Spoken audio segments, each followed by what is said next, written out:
Les cartes Pokémon n'ont jamais été aussi populaires, mais si tu veux commencer une collection en 2026, il y a quelques pièges à éviter. Entre les centaines de séries, les cartes gradées, les produits modernes, le vintage, on peut vite s'y perdre. Dans cette vidéo, je vais te montrer comment commencer une collection Pokémon intelligemment en 2026.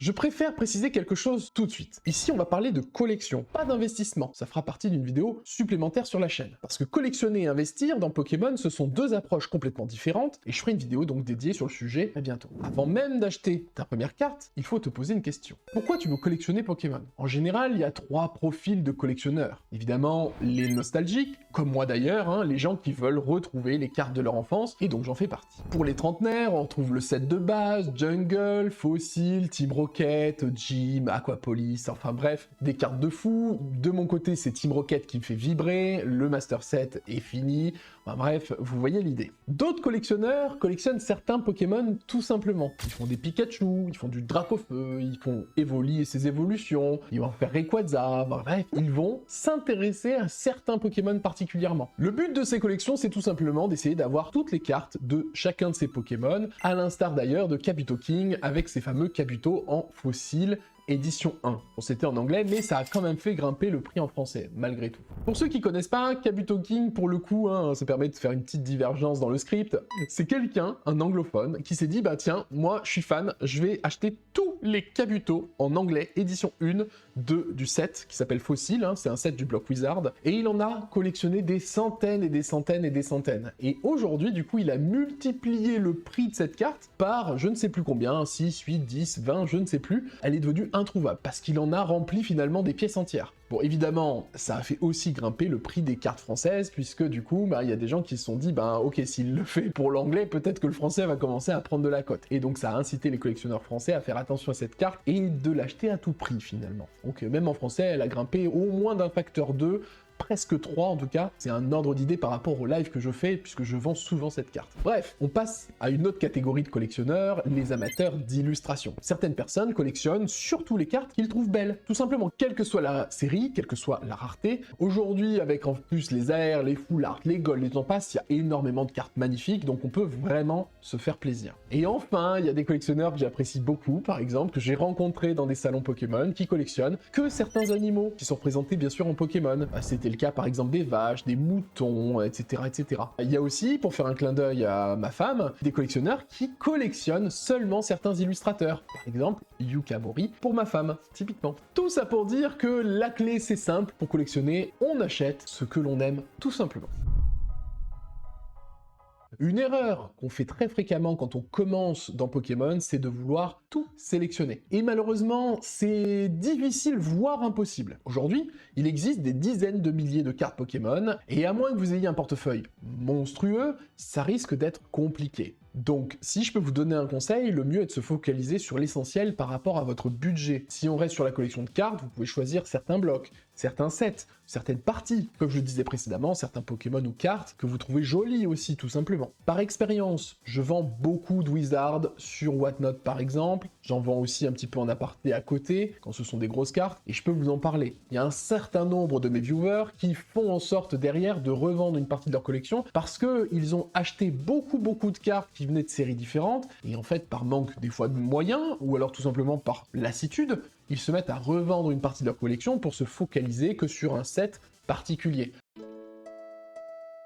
Quand on débute, on pense souvent que la meilleure façon de collectionner, c'est d'ouvrir des boosters. Et c'est vrai que bon, on l'a tous fait, c'est quand même fun, c'est excitant, ça apporte de la nostalgie bien sûr, mais il faut être honnête, c'est pas forcément la meilleure méthode pour arriver à compléter efficacement une collection. Tu vas forcément tirer énormément de doublons, tu vas trouver rarement des cartes que tu recherches, donc la conclusion de ça également, c'est plutôt d'ouvrir des boosters pour le plaisir et d'acheter des cartes à l'unité pour compléter sa collection. Par rapport à ça, il y a quand même un truc qui est important, ça dépend aussi à quelle valeur tu arrives à avoir le booster. Si tu arrives à avoir des boosters prix distributeur, ce qui est très rare aujourd'hui, des boosters à 3-4 euros, voire moins. Alors on peut en ouvrir tous les jours, tu seras même rentable à faire des ouvertures puisque tu vas forcément tomber sur des cartes qui valent très cher et donc après tu revends. Là, on est plutôt sur le côté investisseur. Mais c'est vrai que le commun des mortels, on a des boosters qui tournent autour de 6-7 euros, on va dire, pour des boosters très récents. Et donc, c'est vrai que 6-7 euros, on va vite enchaîner quand même les boosters avant d'avoir des cartes qui nous intéressent. En tout cas,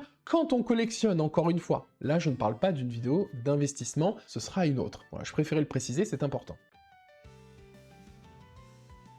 Quittons la collection de cartes et intéressons-nous à la collection d'une autre manière, qui est très populaire évidemment, la collection des scellés. Le scellé correspond aux produits qui n'ont jamais été ouverts. On peut retrouver bien sûr les boosters, les displays, les demi-displays, les ETB, les UPC, les SPC, bref, voilà, il y a pas mal de scellés qui existent aujourd'hui dans le monde Pokémon. Alors pourquoi les collectionneurs collectionnent-ils ce genre d'items? Alors là, on va être à la frontière en général avec l'investissement. Les items sont quand même travaillés dans le monde Pokémon. On va quand même avoir les displays qui sont un petit peu bruts. Le but, c'est dans un espace le plus petit possible de mettre le maximum de boosters, les fameux 36 boosters. C'est vrai que là, quand on collectionne de la display, souvent, c'est pas parce que c'est magnifique. C'est qu'on veut, entre guillemets, spéculer sur un produit, attendre qu'il monte et le revendre quand on en est content. Mais néanmoins, il y a quand même beaucoup d'autres scellés. C'est le cas, bien sûr, des ETB, des UPC et j'en passe, qui, eux, sont vraiment travaillés visuellement. Et quand on a ça devant un joli mur, dans une bibliothèque ou autre, et ben ça en jette, malgré tout. Donc il y a quand même beaucoup de gens qui vont stocker du scellé, non pas pour revendre, non pas pour spéculer, mais tout simplement pour collectionner des objets qui sont vraiment jolis à exposer.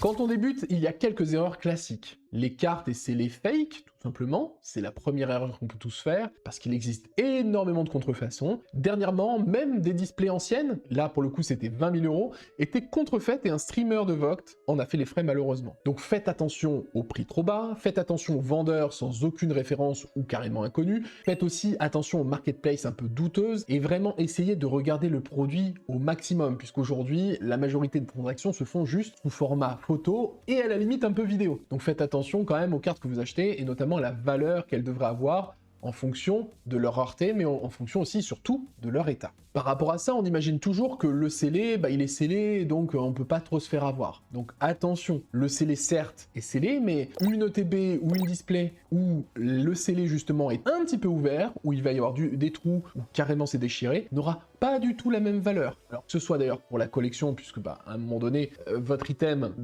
il n'a pas la même tronche que ce qu'il devrait avoir, et aussi pour l'investissement, même si c'est pas le but de la vidéo, il vaudra moins cher. Donc faites très attention à être assez regardant. Quand on débute, on se dit toujours, oui, une carte c'est une carte, ou une display c'est une display, une ETB c'est une ETB. Oui, c'est vrai, dans le principe c'est vrai, mais pour les autres collectionneurs, si un jour vous voulez échanger ou revendre pour vous focaliser sur une autre partie de votre collection, eh bien malheureusement, vous allez peut-être perdre de l'argent à avoir été un poil négligent du coup lors de votre premier achat. Deuxième erreur, et je la connais bien. Comme beaucoup de collectionneurs, on veut une carte ou un scellé et on a tendance à la vouloir tout de suite. Mais une collection Pokémon, ça se construit sur plusieurs années, surtout si vous êtes gourmand. Il faut donc prendre son temps et dénicher la bonne affaire au bon moment. Alors pour ça, évidemment, il faut l'acheter au bon endroit.